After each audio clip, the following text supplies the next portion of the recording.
Halo, Halo Mbak, suaraku kedengaran ya? kedengeran. Oke, Aku mau invite Kak Anas. aku ambil minum dulu ya.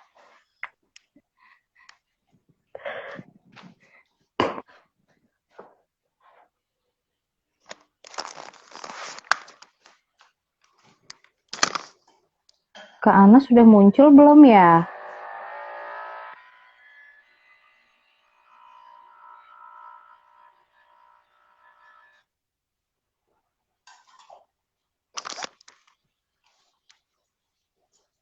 Kok aku nggak bisa search Kak Anas ya Mbak?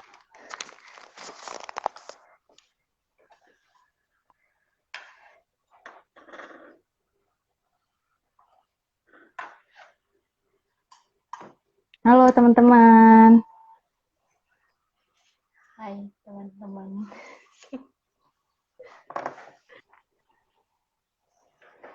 Oke, aku lagi nyari Kak Anas nih. Mungkin belum gabung kali ya? Lagi koneksi. Oh ini. Ah, Halo. Halo, halo. apa kabar Mbak Halo, halo. Nas? Kak Anas, Mbak Lia. Selamat malam, apa kabar? Malam. Kabar baik. Baik. Sedikit nervous nih, aku. Iya, nggak apa-apa.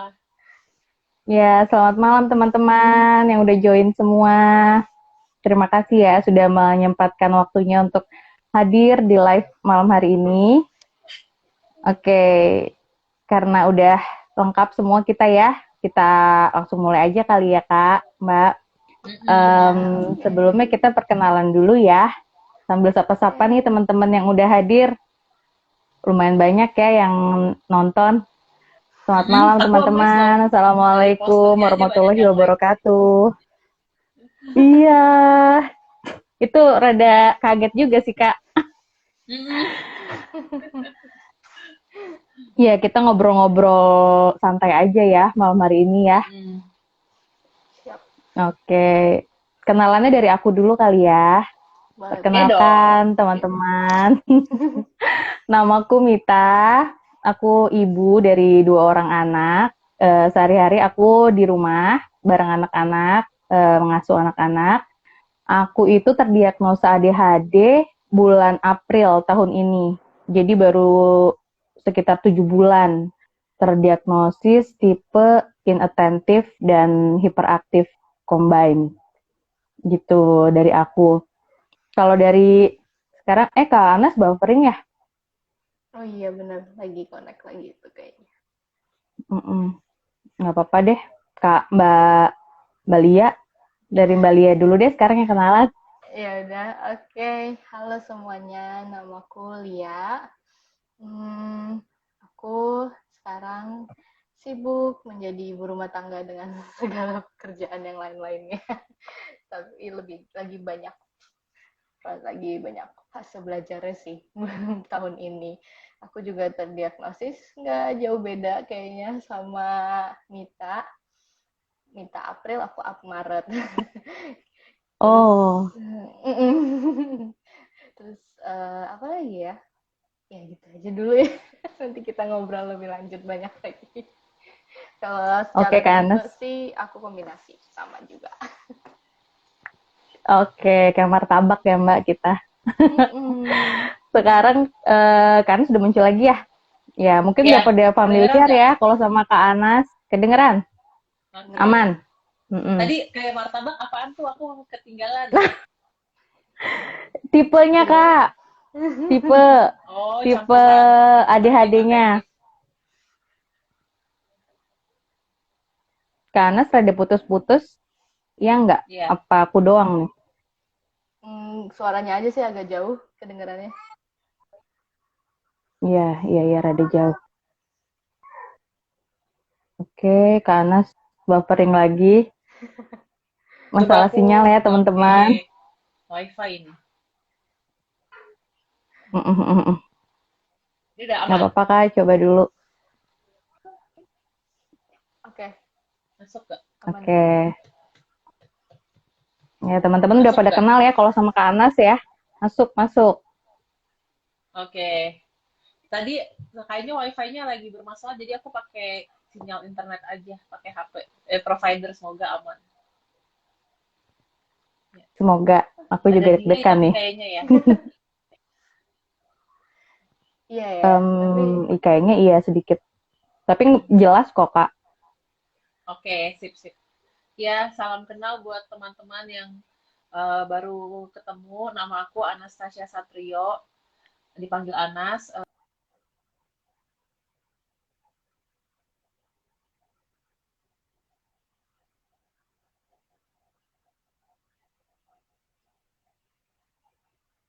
Hmm. Teman-teman perempuan dewasa yang terdiagnosa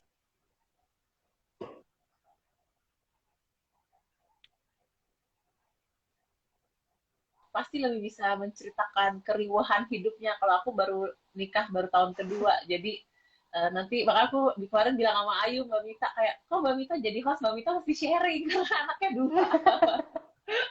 Jadi semoga Iya, ada nanti dua bahkan Mbak ini Mita lebih berkenan senior lagi. sharing. Uh, senior.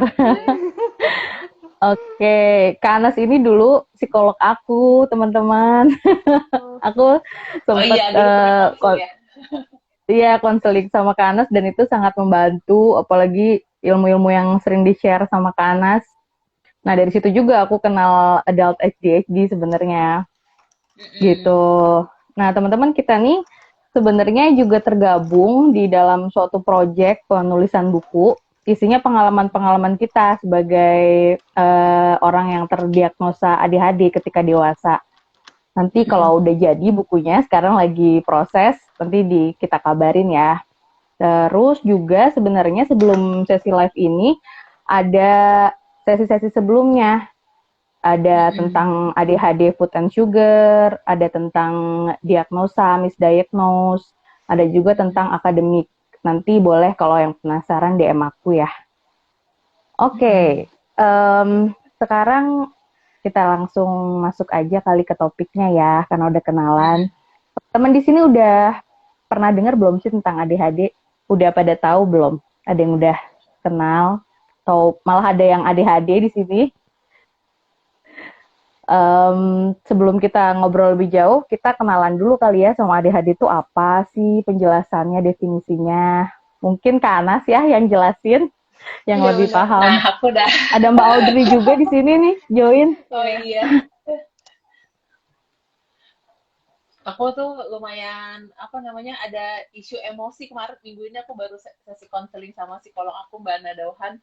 Ternyata aku tuh lagi ada apa emotional blocking ya untuk ngebaca-baca soal ADHD karena aku baru tahu juga, maka penting banget teman-teman sesi konseling dengan psikolog yang tepat dan nyaman itu, karena aku jadi tahu dan baru sadar aku itu punya emosi shame, rasa malu terhadap kondisi ADHD ini.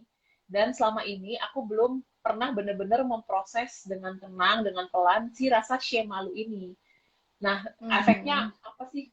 Belum sempat memproses rasa shame ini sampai dibilang, coba kamu udah cukup kuat dalam proses healingnya, coba kamu sit with your shame. Rasanya kayak apa sih duduk bersama rasa malu ini? Karena aku dari 2018 itu fokusnya bener kayak oke, gimana bisa survive hidup, harus ngapain gitu.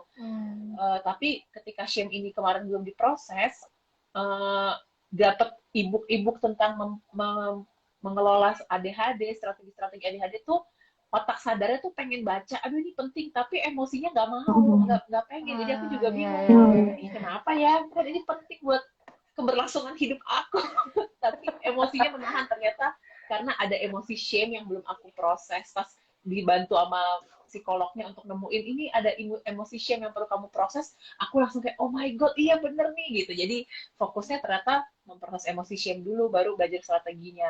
Nah kalau balik lagi ke soal ADHD-nya, ADHD itu sebenarnya adalah proses neurologis atau pemrosesan di sistem syaraf yang berbeda gitu. Ini juga ada beberapa pandangan. Ada yang bilangnya itu di disabilitas. Bahkan di dulunya banget dianggap itu gangguan. Tapi sebenarnya makin sekarang perspektifnya itu neurodiversity, itu keberagaman fungsi otak. Sehingga kalau perspektifnya keberagaman fungsi otak atau neurodiversity, orang-orang lain tuh ada yang namanya neurotipikal, yaitu yang orang-orang yang pada umumnya kita udah lagi nggak pakai istilah normal dan tidak normal. Nah, di bawah payung neurodiversity ini ada kondisi ADHD atau ADHD, ada disleksia, ada autisme, ada dispraksia gitu. Jadi ADHD ini hanyalah bagian kecil dari keberagaman otak manusia yang diciptakan Tuhan. Walaupun ada faktor-faktor resikonya, misalnya dari penelitian nanti kalau Mbak Audrey masih ada bisa sharing nih. Kayak misalnya kalau ada pengalaman trauma masa kecil yang cukup intens, itu dari beberapa penelitian diduga bisa memperparah kondisi ADHD. Atau kalau ada genetik dari orang tua, baik yang sudah terdiagnosa ataupun mungkin kebanyakan nggak terdiagnosa, ternyata ada juga faktor genetik gitu. Tapi ADHD sendiri itu ada 3 tipe, yaitu tipe yang hiperaktif, inattention, sama yang combine, gabungan. Nah, menariknya nanti mungkin habis live IG ini aku bisa share artikel tentang ADHD pada perempuan, apalagi ADHD pada perempuan dewasa, itu manifestasi kemunculannya beda banget sama laki-laki, bahkan mungkin dari waktu kecilnya. Kalau laki-laki banyak kan hiperaktif udah kelihatan kan. Kalau di perempuan itu kebanyakan mereka jadi daydreaming gitu. Bengong. Jadi kita suka ngayal kan, suka berimajinasi dari yang bagus sampai berimajinasi yang enggak, terus jadinya overthinking, terus kayak disconnected sama orang lain. Waktu kecil itu perempuan yang ADHD itu susah membangun pertemanan sama orang, karena pertemanan itu ternyata butuh area executive function otak gitu. Terus mungkin kalau udah dewasa kayak kita, mungkin nanti Mbak Mita sama Mbak Lia bisa ceritain simptom masing-masing. Tapi kalau di aku itu segala sesuatu yang pakai planning, perencanaan, dan organizing, mengorganisir itu susah. Dan yang aku masih dealing sampai hari ini itu adalah sense of time. Jadi ternyata kalau punya kondisi ADHD itu pemahaman akan waktunya itu berbeda. Intinya di otak itu pemahaman waktunya nggak sama-sama orang lain, jadi harus usaha 3-4 kali lipat lebih berat. Yang tadinya aku baru tahu ada kesulitan memahami sense of time ini pas lagi kena depresi tuh. Waktu 2018 sebelum dapat diagnosa ADHD, ternyata depresinya udah pulih kok sense of time-nya nggak balik-balik ya. Ternyata ini bagian dari simptom ADHD. Jadi dengan aku dibantu coach ADHD di tahun ini, kemampuan aku untuk memahami waktu kayak gini nih, janjian live IG jam 8 udah lebih ada. Kalau yang ketemu orang langsung, aku kayak udah lebih ngerti sense of time-nya. Tapi kalau memahami waktu dan merencanakan waktu yang lebih abstrak, kayak mesti ngumpulin paper yang nggak ada bentuk konkretnya 2 minggu lagi, walaupun udah ditulis di Google Calendar, itu bisa lost aja. Atau sekarang, karena udah berprogres dengan bantuan executive function coach buat ADHD, aku udah bisa ingetnya udah masuk. Tadinya bahkan inget aja gampang hilang. Tapi inget, tapi mengeksekusinya, karena kenanya kan di executive function, mengeksekusinya itu masih kesulitan gitu. Dan ini ada terkaitannya nanti sama kehidupan pernikahan dan sama berumah tangganya sih buat aku ya. Nggak tahu deh kalau Bang Bali sama Mbak Mita, berumah tangga dan ngurusin rumah tangga ini yang kena banget di area executive function. Kurang lebih itu ya. Nanti kalau teman-teman pengen tahu lagi ADHD dan diagnosanya udah ada bahasannya waktu itu sama Ayu, sama buat teman-teman kita yang lain. Gimana kalau yang lain ada yang mau nambahin nggak untuk gejala-gejala ADHD dan efeknya dalam hidup berumah tangga dan hidup pernikahan sesuai topik live IG hari ini? Kalau aku pribadi sih ya, kalau misalnya aku nggak tahu aku ada ADHD, aku akan selalu kelanjutan terus sih PPD aku, karena dari kayak semuanya tuh bener-bener baru kelihatan clear, baru bener-bener tahu, oh selama ini kesulitan aku hidup dianggap sedari kecil, remaja, dewasa muda, menikah, punya anak tuh, kok aku nggak bisa kecap sih kayak ibu-ibu lain, kok ibu lain udah ini kok gue di sini-sini aja. Paham sih, belajarnya cepet, baca semuanya seneng gitu. Pas prakteknya, ya ampun, kok aku nggak bisa ya, ini gue ada apa ya, kayak gitu. Dan ya itu benar tadi kayak Mbak Anas bilang, kayak eksekusinya itu sih yang ternyata wah, Pemahaman nggak ada masalah ya, ngelakuin dan iya. ngejalaninnya sampai selesai Ya, itu yang PR Kalau banget. disuruh cerita Dan sama ternyata itu orang, bukan oke karakter banget. ya, Tapi bukan kalau kemalasan ya. Selama ini kita pikir tuh dibilang kamu sih iya, males ya, atau kamu nggak banyak yang ngira prioritasin ya. kamu pinter tapi kamu males gitu. Iya, Kamu tuh iya bisa gimana tapi executive kurang males functionnya. karena males aja. Iya, iya. itu udah statement dari kecil sih aku digituin. Kamu pinter, tapi males aja. Nggak ada, sampai Nah, aku pernah menemukan statement nggak ada gunanya kamu pinter tapi kamu males. Di situ lumayan. digituin Ya, malah tambah males ya karena iya. ada kita sensitif sama rejection. Oh iya Oh betul. iya. Frustasi sama hidup sih sangat akrab dengan diri. My God deh. Mm-mm. Nah, emang di kehidupan rumah tangga ini, ya Kak, ya Mbak, emang butuh banyak banget lagi kan tentang executive function skill-nya. Yes. Ya, planning, organization, working memory, semuanya tuh butuh executive function gitu. Apalagi yang udah punya anak nih kayak aku sama Mbak Lia, itu buat ngurus diri sendiri aja rasanya tuh masih keteteran ya kan, buat ngatur diri sendiri kapan aku harus makan, kapan aku harus mandi, harus mengerjakan tugas yang lain itu masih keteteran gitu, apalagi harus tambah nih perannya kan jadi istri, jadi Yes. ibu, apalagi secara nature kita kan pengennya melayani ya, maunya kita tuh provide secara nature-nya perempuan kan. Tapi berarti juga executive function, bebannya executive function juga tambah berat ya. Yes. Nah, That's right. kalau tadi udah sempat disinggung Kak Ana sama Mbak Lia, boleh nggak dijelasin lagi secara spesifik gitu? Kalau kesulitan-kesulitan apa sih yang terkait ADHD ini dalam kehidupan berumah tangga?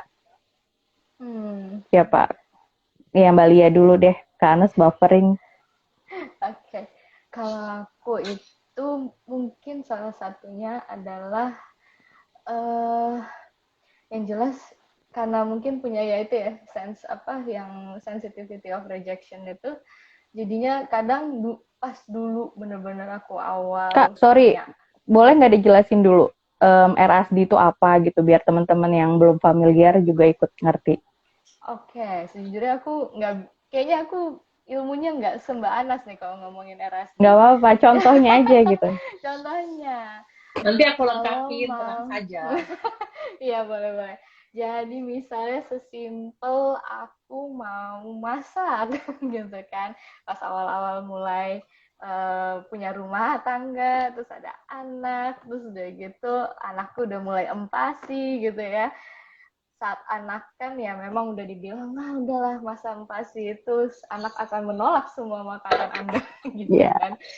Tapi kayak kita kan pengen banget menjalani itu semua dengan sebaik-baiknya, sampai baca ini baca itu baca ini gitu kan, udah kayaknya oke, cuman ternyata ya udah dipraktekin sebaik-baiknya apa kata buku, terus tapi anaknya tetap nolak. Dan disitulah pas lagi ngerasa ada penolakan dari anak itu, kayaknya tuh apa ya, kayak, dan penolakannya ini berulang-ulang kali doang pasti ya kalau anak kecil. Nggak mungkin sekali dua kali ya. Nah disitulah kayak langsung ngerasanya gagal, karena ya ampun ada apa sih dengan makanan gue tuh salah apa, ini udah usaha banget loh, ini udah sampai dikukus, udah sampai digoreng, udah dikurangin garamnya, dikasih rasa ini yang katanya kalau di sosial media pasti anak suka gitu kan. Ternyata Anti GTM, anti mangap. anti GM. Ya gitu-gitu ya, ini anak gue nolak terus, ini gue yang salah apa gue ternyata. Nah di sini nih jadinya tuh yang kayak tiba-tiba apa ternyata gue terlalu seru masak sendiri, terus anak gue nggak keurus, jadinya anak gue juga ikutan baper, jadinya dia merasa nggak mau makan apa, wow overthinkingnya banyak. Dan pas empasi itu kayaknya tuh momen terpuruk aku sih. Jadi Iya, kayak iya. kayak karena bener-bener ya ditolak semuanya, sampai akhirnya anakku dikasih makan timun dia baru mau gitu, makan timun doang dia happy. Udah gitu yang sampai Ya nggak usah pakai effort ya. iya gitu. Terus saya kayak itu bener-bener yang sampai masa gue mau ngasih anak gue makan timun terus gitu kan nggak mungkin kan. Jadi kayak luar apa Jadi ya acar dong. itu ya makanya ya kita acarin aja ya di stokin aja di rumah. Terus udah gitu kayak sampai suamiku tuh bilang ya kayak sampai ya sekarang udah jadi bercandaan ya sekarang deh sampai ngomong sama anakku, gih mama ibu kamu nih ya, kamu nggak mau makan nangis di pojokan segitunya. Karena Anak emang GTM Literally bisa nangis di bikin pojokan depresi ya. loh. iya Iya, anak benar GTM benar tuh bisa Iya. benar. bikin depresi. Kayak terdengarnya sepele kan, tapi ternyata ya Iya, ternyata banyak yang ngalamin Frustasi. ya. Heeh. frustasi gitu ya sampai akhirnya kayak tapi ntar udah oke gue mau nyantai aja nih, tapi ntar nyantai tiba-tiba informasi masuk lagi terus wah luar biasa lagi jadinya. Dan aduh Nggak nanti ntar bersalah. ditolak lagi, iya rasa bersalah, terus nanti ditolak lagi sama anak tapi gue udah usaha mati-matian. Dan jadi kayak ya itu prepare semuanya sebelum pas ngasih makan tuh ya sampai kayak bisa 3 jenis makanan aku siapin karena aku bener-bener Super takut ditolak, sekali. takut banget ditolak. Salut, Jadi kayak salut, keren. kayak iya nih satu kalau ditolak ya udah kayak ya sudah ya segitunya sih RSD itu kayaknya ya kalau misalnya pengalaman aku yang akhirnya aku ya ampun ternyata karena takut ditolak itu aku sampai sefrustasi dan ya PPD itulah akhirnya gitu. PPD Mm-mm. itu postpartum depression kalau teman-teman Ya belum ya benar familiar ya. pas. Jadi depresi yang terjadi dan dialami setelah fase melahirkan ya. Ya Mbak ya, benar. Ya benar. Nah, itu tuh Dan sebenarnya si RSD ini juga kombinasi nggak sih? Mereka nih berteman baik sama si perfeksionisme. Iya nggak, Mbak Lia dan Mbak Anas? Dan Mayan, perfeksionisme yang aku Mayan. baca-baca itu salah satu eh, apa simptom di ADHD perempuan, woman yes. ADHD ya gitu ya kayak. Banyak kan Iya. mereka jadinya jadi perfeksionisme gitu. Dan ketika sekarang berumah tangga, apalagi jadi ibu yang dapat tanggung jawab, itu perfeksionismenya makin melejit lagi gitu kan. Karena merasa kita punya tanggung jawab, kita harus melakukan sebisa mungkin, dan akhirnya suka setting ekspektasi yang gak masuk akal lagi, yang gak realistik lagi. Kalau ngomongin GTM sama banget. Pengennya Gimana tuh Mbak tuh Mita pengalamannya? iya di ekspektasi aku setelah melahirkan gitu. Aku nih udah belajar banyak gitu. Aku udah baca, udah konseling sana, udah konsul sana sini segala macem. Pasti aku bisa nih lah gitu kan. Jadi ibu. Tapi ternyata ya anak mingkem juga pas lagi pas lagi makan gitu kan. Ekspektasinya anak ngabisin makanan kan kita tahu nih teorinya anak umur sekian berapa mili. Ah, ini kayak harus supaya kurvanya bagus terus. Pengennya gitu kan. Itu perfeksionismenya. Dan ketika anak nolak itu akhirnya menjadi rasa gagal, menjadi rasa bersalah. Sebenarnya itu sih kalau di aku yang sering menghantui gitu loh Kak.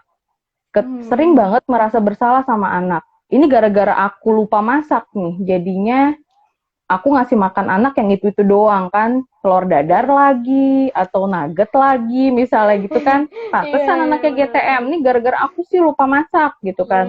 Atau jadi itu balik lagi ke rasa bersalah tuh kan, aku ibu yang gagal, tuh kan berat anakku turun. Nah, jadinya kita burn out lagi sampai yang udah di level mengganggu tuh kok dikit-dikit gue burn out ya. Kayaknya lemah banget gitu jadi ibu. Nah, ternyata ya itu ya diproses di sesi-sesi konseling sebenarnya baru ketemu akar-akarnya. Karena sudah nambahin nggak? Oh iya, sambil thank you banget nih Mbak Mita sama Mbak Lia udah cerita. Aku jadi bisa sharing dari perspektif yang lain. Jadi kan aku baru nikah nih tahun kedua. Nah, menurut aku nih juga ada konteks di mana aku tuh waktu sebelum nikah gak biasa ngerjain pekerjaan rumah. Karena di rumah aku tuh selalu ada pembantu dan mamaku bilang, kamu fokus belajar aja. gitu. Mm-mm. Tapi kadang-kadang dulu misalnya aku mau minta mau bantuin dong, nggak usah gitu. Jadi intinya nanti sih kita perlu bahas juga bahwa udahlah eksekutif functionnya kurang, harus latihan gitu kan. Latihan kan makin bisa. Jadi aku tuh nggak terekspos, nggak terpapar deh untuk emang pekerjaan-pekerjaan rumah gitu. Dengan ternyata punya ADHD pun itu adalah koordinasi motorik kita tuh nggak bagus gitu. Yes. Tapi justru sekarang kalau udah tahu koordinasi motorik nggak bagus, justru harus dilatih pelan-pelan makin meningkat. Level koordinasi motorik nggak bagus aku adalah dulu 2 tahun lalu aja aku nggak bisa motong pepaya. Jadi kalau motong pepaya dagingnya ikut ke bawah. Jadi buat itu aku banget. itu tuh ya sama ya. Aku tuh susah. Sama. Nah, itu kan potong buah tuh nggak ada yang bisa smooth. itu kan bikin rasa malu ya, kayak gue bisa kuliah S2 nih, tapi gue nggak bisa potong pepaya. Kayaknya abang-abang di depan jalan aja bisa potong pepaya, gak usah kuliah tinggi kan gitu ya. Nah, benar. memang untungnya aku terbantu karena kan aku di bidang psikologi anak banyak belajar soal masalah-masalah sensori pada anak, sensory processing disorder. Jadi aku nemu ini ada istilah namanya developmental asynchrony. Pernah dengar nggak? Jadi pada orang-orang yang punya kondisi ADHD itu ada ketidakseimbangan perkembangan. Jadi ya kan orang-orang dengan ADHD kan seneng banget belajar ya. Belajarnya semangat, tapi buat yang hal-hal motorik itu di bawah orang-orang seusia kita gitu. Nah, memahami diri dengan kompleksitas ini sangat-sangat kita perluin supaya kita bisa welas asih sih sama diri, bisa compassion sama diri. Nah, terus apa namanya? 2 tahun aku sempat ngekos 2 tahun tuh aku kayak ya belajar dikit-dikit masak gitu. Tapi ternyata masak itu menggunakan kemampuan otak namanya tuh sequencing atau kemampuan bertahap. Kak, kan bentar. Kak Anas, tadi ada yang nanya nih, executive function itu apa, Kak? Jelasin dulu Kak, Kak. Iya, executive function itu bisa di googling nanti. Yang jelas dia bukan kelas eksekutif di kereta api yang harganya mahal. Tapi executive function itu area otak di mana yang fungsinya itu fungsi eksekutif, literalnya itu. Tapi fungsi eksekutif di otak kita itu yang kayak ini CEO-nya kalau di kantor, kayak manajernya. Di otak kita tuh ada area seperti manajer yang nentuin kayak kamu saatnya sekarang ngerjain ini. Kamu bikin perencanaan mundur dulu nih kalau minggu depan mau pergi liburan ke Bali, apa aja yang harus disiapin. Kalau misalnya seminggu mau belanja makanan, belinya apa aja gitu. Nah, di orang dengan kondisi ADHD bahkan yang sampai dewasa itu semoga teman-teman dari dengerin ini jadi tahu bahwa ADHD itu nggak berhenti di anak-anak, itu masih terbawa sampai dewasa dan cara hidup kita jadi berbeda. Salah satunya itu executive function ini diperluin. Jadi executive function itu ada 13 kemampuan. Teman-teman bisa googling. Itu 13 kemampuan ini tuh semua areanya tuh tentang planning, organizing, merencanakan, membuat pengelolaan, bikin tahapan. Pokoknya kayak kebayang kerjaan IO kan. Nah, kerjaan IO, event organizer itu sebenarnya ada di kepala tiap orang. Nah, tapi pada orang-orang dengan ADHD ini dia kemampuannya entah sedikit, dorman, tidak berfungsi, atau tidak berfungsi seperti seusianya kita. Padahal di hidup orang dewasa, semua kerjaan itu kan butuh ya kemampuan organizing, managing, planning. Sehingga ketika belum terdiagnosa ADHD dan lingkungannya nggak paham, orang-orang dewasa dengan ADHD banyak dapat stigma. Kamu mah males, kamu mah nggak bisa, kamu mah ngomong doang. Bodoh gitu. Bodoh. Kamu kalau tahu seberapa struggle dan frustasinya kita sama diri sendiri, dan itu yang menyebabkan orang-orang dewasa dengan ADHD itu banyak yang melakukan bunuh diri ketika tidak dapat penanganan yang tepat, karena bayangin hidup dengan rasa frustasi gitu untuk hal yang kayaknya sepele buat orang lain tapi buat kita tuh big problem gitu. Jadi harusnya kan dengan kemampuan yang lain harusnya bisa ya ngelakuin perencanaan di rumah, tapi itu susah. Jadi yang aku alamin setelah menikah, untuk beli barang-barang apa untuk ngisi rumah pas menikah bisa gitu. Tapi untuk yang begitu kerasa failnya atau dodolnya itu adalah untuk aku merencanakan kalau seminggu itu masak mesti belinya apa aja. Jadi di awal-awal nikah, bulan-bulan awal nikah itu aku selalu beli kebanyakan. Jadi aku nggak bisa ngukur. oh orangnya cuma 2 di rumah, karena dulu di rumah aku tuh 5 orang dengan keluarga inti aku, jadi aku selalu orang-orang ADHD tuh sangat kuat di visual. Jadi nggak kuat, aku nggak jago ngitung, tapi di visual, oh kayaknya mamaku belanjanya segini deh, tapi aku tuh lupa. Konteksnya waktu itu tuh berlima di rumah. Sekarang setelah nikah cuma berdua, berarti kan makanannya, sayurnya harus sangat sedikit. Nah itu udah gitu kemampuan mengukur nih, kulkasnya cuma segini. Belanjanya seberapa, muat nggak tuh kulkas? Aku juga nggak bisa bayangin. Nggak kebayang sama sekali ya, Kak. Jadi keluhan dan komplain suami aku kayak, udah keluar duitnya mahal, kok kamu beli sayur sampai 500.000, kita kan cuma berdua gitu. Terus kayak sayurnya basi, sayurnya kering, itu masih terjadi sampai sekarang. Tapi aku udah berkurang beli barangnya, beli sayurannya. Terus aku tuh sampai nanya ke suami aku, ke mama aku, nanya ke temen aku, nanya, kalau kita mau belanja makanan, belanja masakan, bahan makanan, itu beli bahannya dulu, baru bikin menu makanannya, atau cari menu makanannya dulu, baru beli bahannya. Teman-teman yang mana? Mbak Mita sama Mbak Dia yang mana? Bikin dulu meal plan-nya. Meal plan-nya dulu, ya. Plan-nya. Nah, aku awalnya nggak kebayang di kepala.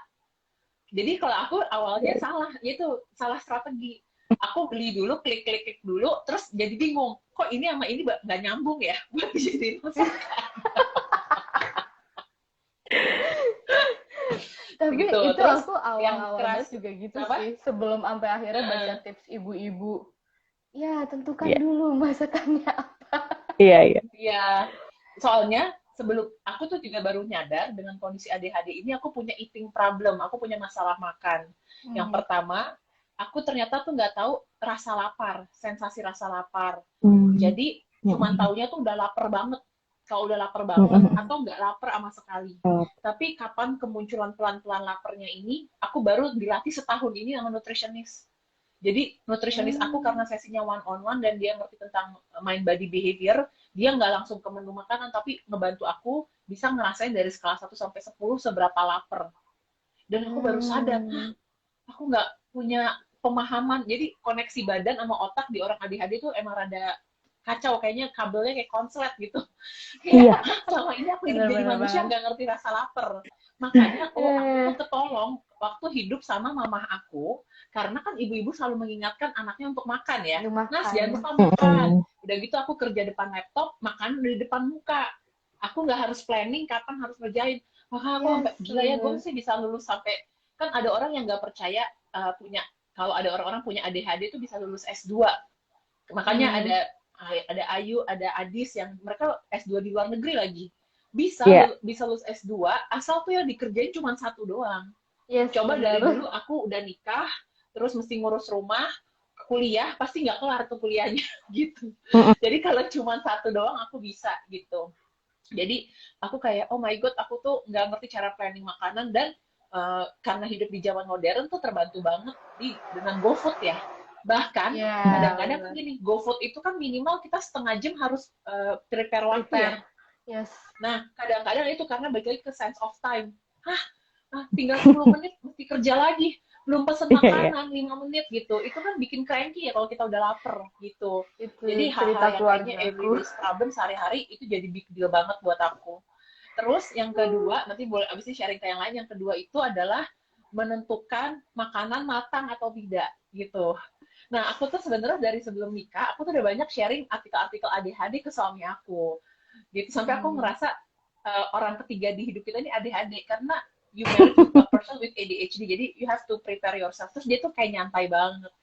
Bisa lah dilewatin. Nah, nih orang belum pernah tinggal bareng sama gue. Soalnya mamahku sama adik-adikku aja udah geleng-geleng. Dia bilang, kalau adikku yang kecil, dia bilang gini, ada 7 wonders, keajaiban ke Anas setiap hari. Pokoknya kalau tinggal sama Kak Anas atau hidup sama Kak Anas atau liburan sama Kak Anas, itu pasti ada deh hal-hal ajaib yang dia lakukan dan kita nggak kepikiran gitu. Dari yang sedih sampai sekarang impulsivity-nya ini ya keluar. Nah, sampai suami aku tuh bener-bener lihat bahwa nih orang itu emang nggak bisa, bukannya dia nggak mau loh gitu. Sampai suami aku baru ngerti kayak, buat Anas merencanakan ini tuh susah banget ya buat otak dia, tapi dia bisa nih bantuin klien yang depresi, cuma dia nggak bisa mikirin nentuin takaran makanan gitu. Terus abis itu juga ini ke tingkat kematangan makanan. Kalau masaknya tuh yang oseng-oseng, yang cepet ya, baik lagi karena sense of time.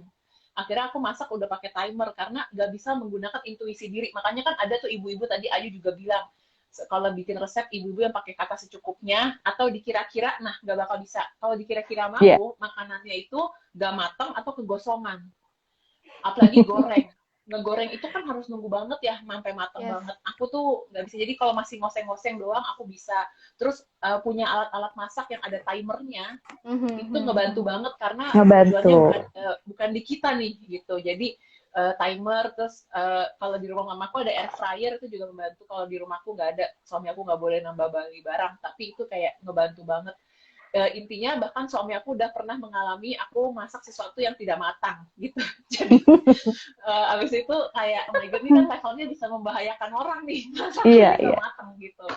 Terus apa namanya, aku tuh dikit-dikit, jadi itu aku juga belajar kayak itu ya, sedih banget loh sebenarnya ke diri sendiri karena aduh kayaknya ini kayak hal gampang banget buat orang, tapi aku nggak bisa. Tapi karena aku udah ngobrol sama pasangan aku bahwa aku tuh orangnya senang kerja, dia tahu lah dia nikah sama aku bukan karena aku punya ciri-ciri sebagai ibu rumah tangga di rumah gitu ya. Jadi baru berapa sebulan lalu atau beberapa minggu yang lalu dia kayak ngomong gitu ke ibu mertua aku, bilang kayak, mah si Ana sih jago banget loh ngehandle anak-anak, tapi dia kacau sih kalau suruh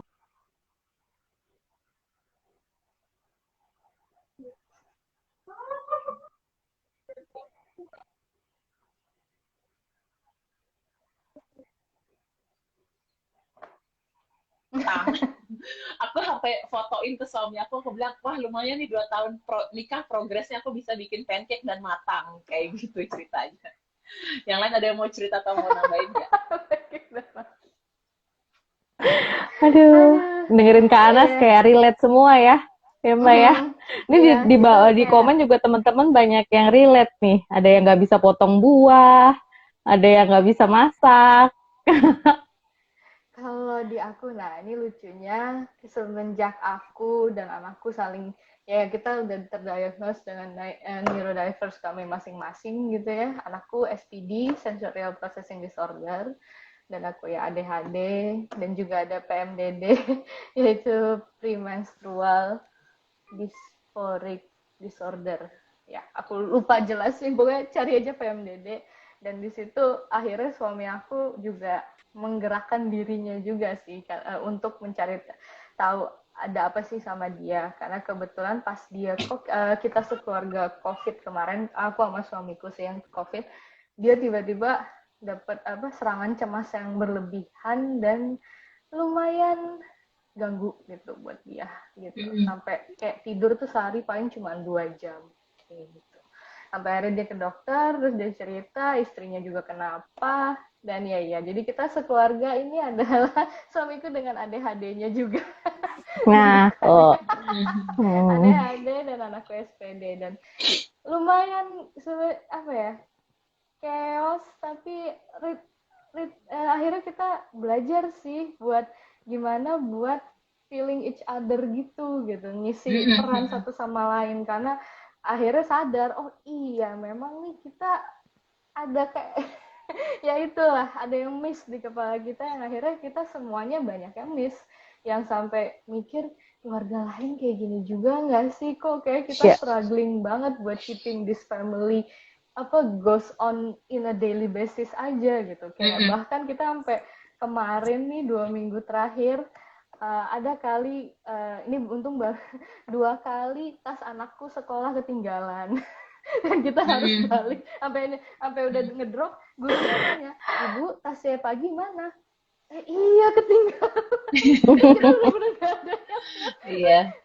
Kayak ya udah puter balik nganterin lagi. Terus yang paling epicnya lagi yang kemarin sempat adalah tas anakku ketinggalan lagi, kunci rumah aku bawa dan aku ada urusan lain, suamiku nggak megang kunci rumah, dia nggak bisa masuk, HP-nya di rumah, dan ya sering terjadi juga gitu. Ya nggak sih, sering. Wah itu bener-bener itu kayak aduh, saat momen itu tuh pengen marah, ya ampun kenapa gini banget, cuman tapi kalau udah selesai, udah kelar semua itu kayak ketawa ngakak, ya Allah gitu, gini amat ya semuanya lupa gitu.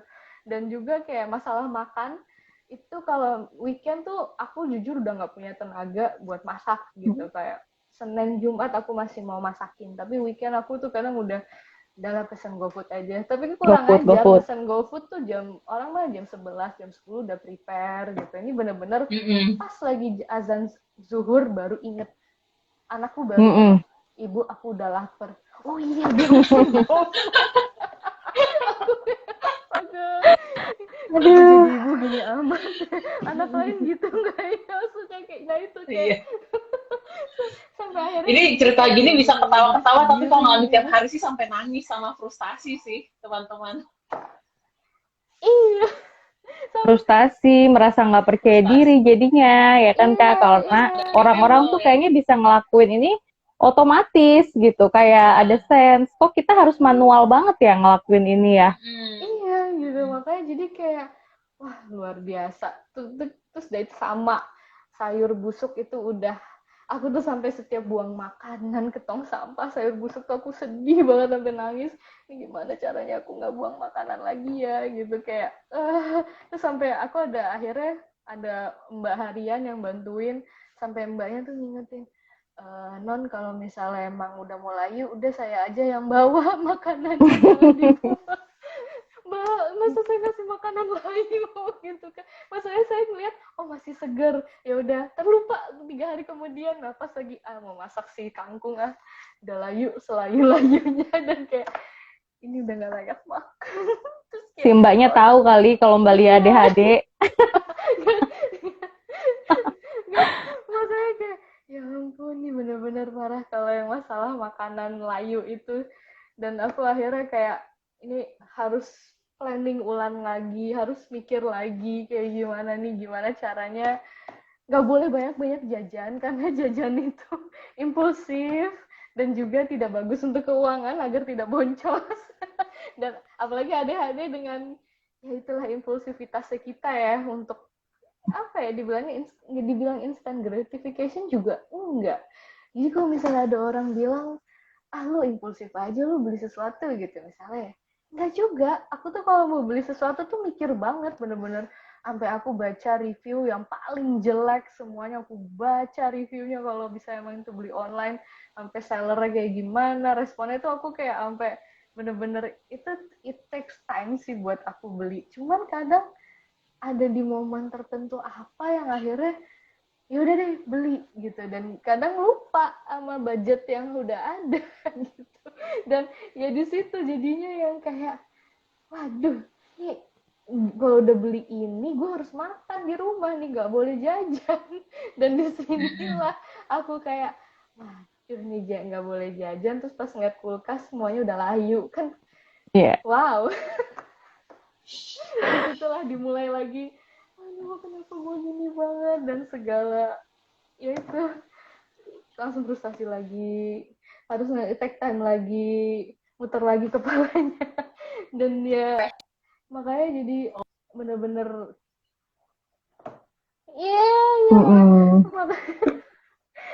apalagi ngomong-ngomongin tentang ibu rumah tangga ya Kak. Tadi Kak Anas bilang aku dilahirkan bukan untuk jadi ibu rumah tangga. Mohon maaf, saya ibu rumah tangga aja keteteran gitu. Jadi justru uniknya ini kerjaan-kerjaan di rumah tangga ini kan rutinitas banget ya, yang berulang-ulang, yang itu-itu aja, nggak ada challenge. Nah itu salah satu juga ya tantangan buat orang ADHD tentang rasa bosan itu. Jadi kita nih otaknya dopaminnya nggak kayak orang-orang. Kalau orang normal itu ngeluarin dopamin jadi bisa ngerasa seneng, ngerasa dikasih reward. Tapi kalau di otak kita ini dopaminnya ngadet-ngadet gitu ya Kak Anas. Jadi kita nggak punya cukup motivasi gitu untuk melakukan sesuatu. Apalagi hal itu benar. Apalagi hal-hal yang dilakuin itu membosankan sekali seperti rutinitas sehari-hari. Jadilah ditunda-tunda ya kan. Biasanya aku sering nundanya sih ngerapiin baju ya. Itu aku sering nunda gitu kan, masukin baju ke lemari. Akhirnya tadi ini ada yang komen juga, bisa nggak dijelasin gimana hubungan efek ADHD ke pasangan non ADHD. Kalau di aku jadinya sering kadang dikomplain sama suami, kok celana aku nggak ada, kata dia. Bajuku cuma segini-segini loh. Bajuku yang cuma segini-segini aja sampai habis. Nah, itu itu kayak gitu-gitu sih yang sering terjadi. Iya. Nah, itu semua kan pakai executive function ya, sedangkan kita nih rada-rada ngadet gitu executive functionnya. Dan kalau ibu-ibu nih kan harus ingat semuanya ya, harus ingat tentang letak di mana semua benda yang katanya ibu-ibu itu bisa menemukan benda yang hilang gitu. Mohon maaf, itu tidak terjadi di saya. Saya yang ngilangin. Yang ngilangin, betul. Iya, tapi semuanya kan jadi hilang kan. Ini di mana? Ini di mana? Di mana? Aduh, makin gak bisa. Akhirnya kadang jadi impulsif juga kayak Mbak Lia kan, misalnya mainan anak hilang atau apa hilang, ya kita harus beli lagi ya, yang kayak gitu loh. Jadi sebenarnya bukan lucu-lucuan nih ADHD, emang struggle banget nih. Gitu kan? Iya, ibu nyanyi lagi. Harus kita ya kayak gitu. Nah, yang jadi susah itu ya Kak, kalau di aku ya itu rasa guilt sama rasa shame. Ada masa-masa kita nih paralyzed gitu ya, nggak ada motivasi sama sekali, males, kayaknya rasanya tuh emang nggak bisa gerak, nggak bisa ngapa-ngapain. Jadinya itu jadi guilt lagi kan, aku kan ibu, aku tuh mau gimana pun aku harus bergerak dong, aku harus ngelakuin ini itu dan segala to-do list, tapi gimana, aku nggak sama sekali nggak bisa bergerak, beneran nggak ada motivasi gitu. Akhirnya itu jadi rasa bersalah yang bener-bener turns out jadi aku merasa ibu yang gagal. Yang padahal aku cuman gagal, misalnya aku cuman gagal menepati janji main sama anak untuk stimulasi hari ini, aku mau mikirnya aku ibu yang gagal. Padahal aku cuman gagal sekali nih, tapi aku mikirnya jadi aku ibu yang gagal. Black and white thinking ya. Nah, waktu itu juga diskusi konseling sama Kak Anas, aku diajarin itu tentang banyak bilang nggak apa-apa ke diri sendiri gitu ya Kak ya. Iya. Iya. Ya, mindset black and white, all or nothing itu juga perfeksionisme itu tadi ya Kak. Nah, tadi kan kita udah ngomongin nih tentang tantangan-tantangan kita. Sekarang terus apa gitu ya, kalau misalnya kayak gitu, apakah ini sesuatu yang tidak bisa diperjuangkan atau masih bisa? Nah, bisa coba dong. aku penasaran. Masih ada di sini semuanya kok. Iya. Silakan deh, siapa dulu nih? Kak Anas dulu deh, apa nih yang sering dilakuin sama Kak Anas buat jadi strateginya? Jadi tuh aku tuh merasa diagnosa itu penting banget. Karena masih ada aliran psikolog dan psikiater di Indonesia yang nganggep diagnosa tuh nggak penting. Tapi kalau kondisi ADHD, nggak tahu nanti Mbak Mita, Mbak Lia bisa cerita, ngerasa menyelamatkan hidup nggak sih kalau udah tahu diagnosa ADHD? Karena kalau tadi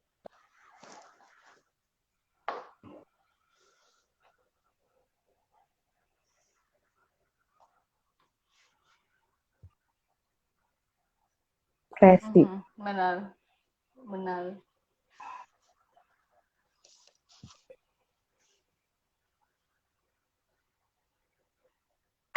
Yes.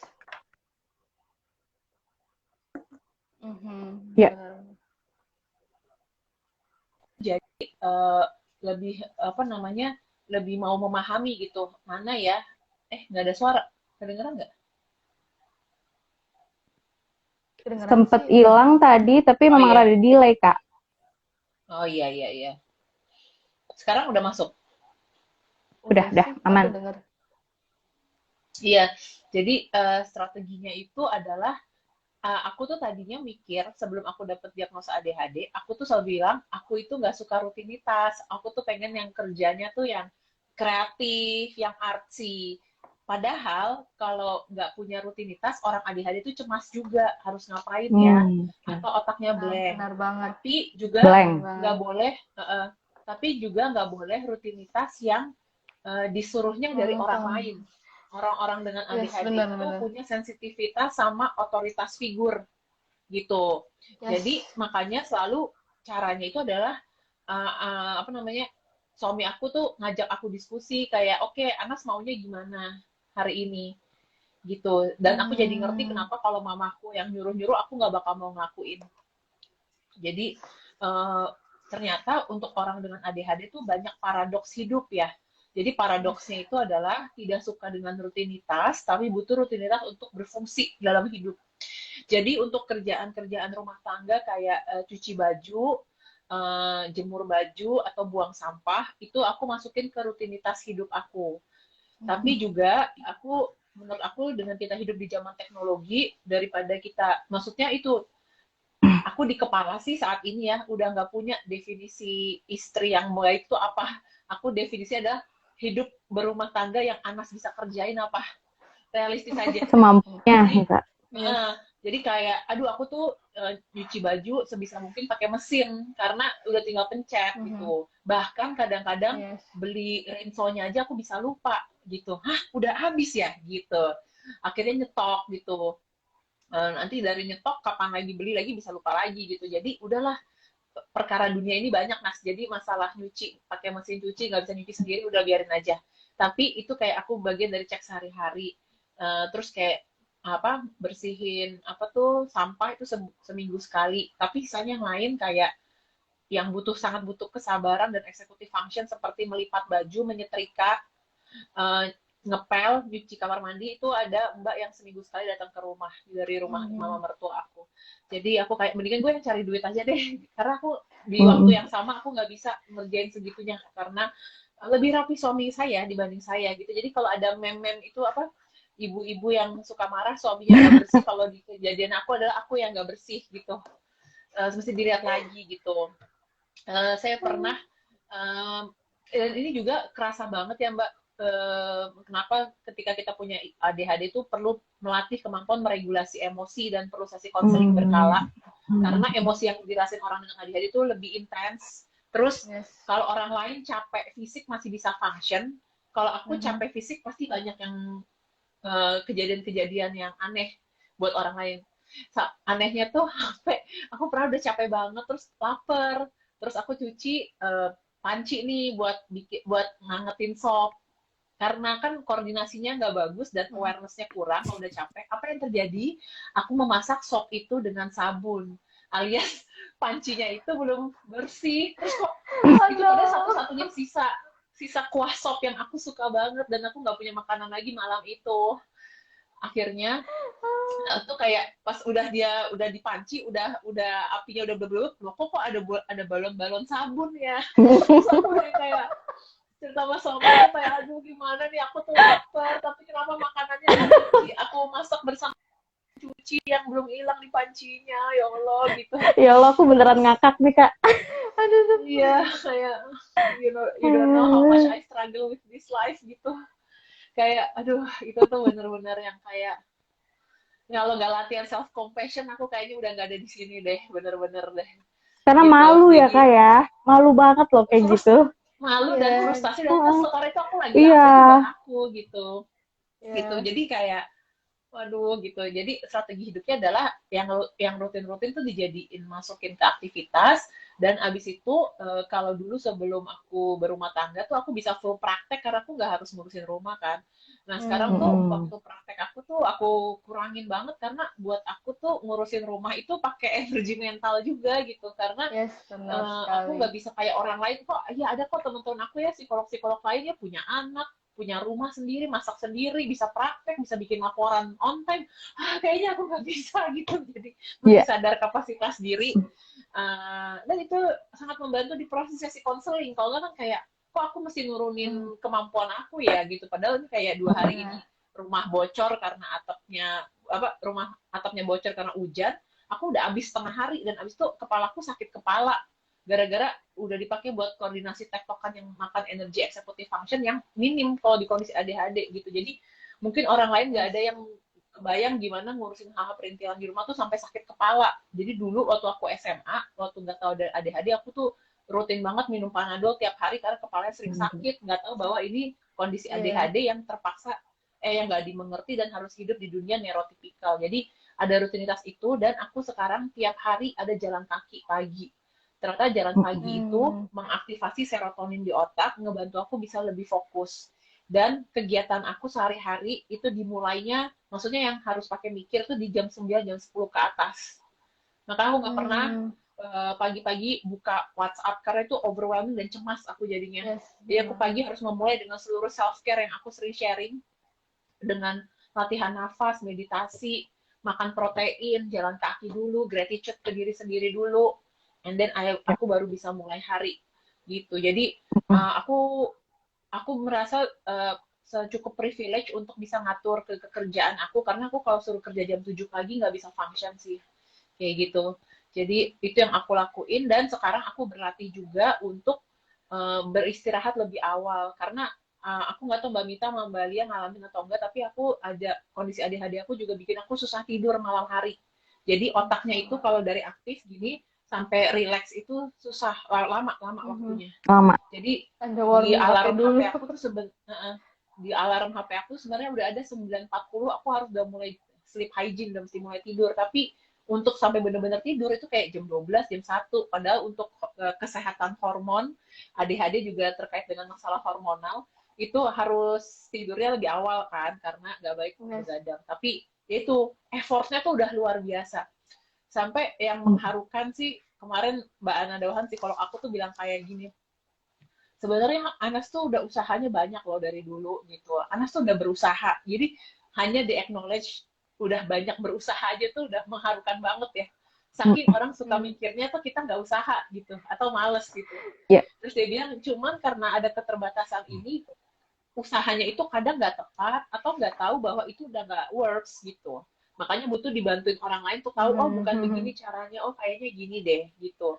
Dan aku bersyukur banget, suami aku lama-lama memahami soal ADHD ini, bahkan menurut aku dia lebih memahami daripada mamaku sendiri gitu. Jadi dia selalu mengakomodasi, istilahnya itu. Jadi kalau ada orang dengan ADHD kita akomodasi gitu. Kayak baru kejadian 2 jam yang lalu, dia beres-beres tumpukan barang di rumah, dia ya kerjain 70%-nya, sisanya dia cuma bilang, Mas ini sisanya barang-barang kamu doang, dipilih aja mana yang mau disimpan, mana yang enggak, dan itu udah tinggal sedikit. Kebayang kalau aku yang suruh nyelesain tumpukan barang-barang itu dan suruh mulai, aku pertama bingung mesti mulai dari mana.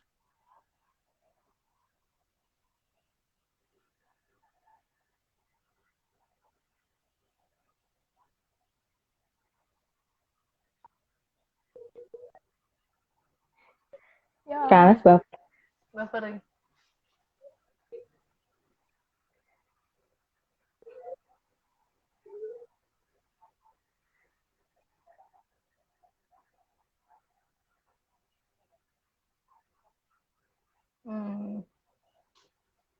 Tadi sempat udah masuk lagi. Tadi sampai sense of time. Oke. Tapi kalau yang baru nggak bisa. Halo, masuk nggak? Masuk. Iya. Jadi aku pernah harus naik kereta api dari Gambir, dan itu suami aku setengah jam sebelumnya itu udah chat aku lagi, Anas udah berangkat belum ke.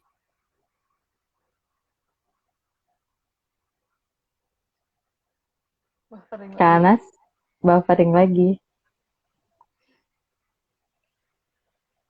Kita tungguin bentar. Ada lagi seru pada. Iya nih, bingung apa nih ke Gambir. Transportasi publik tuh memang juga lanjut kembali ya dulu kali ya. Oh, oke. Oke. Ini berarti kita ngomongin apa ya? Sorry. Tadi strateginya. Dengan tadi segala kekeosan di rumah, apa yang biasa yang Mbak Lia lakuin nih? Strategi gini sih.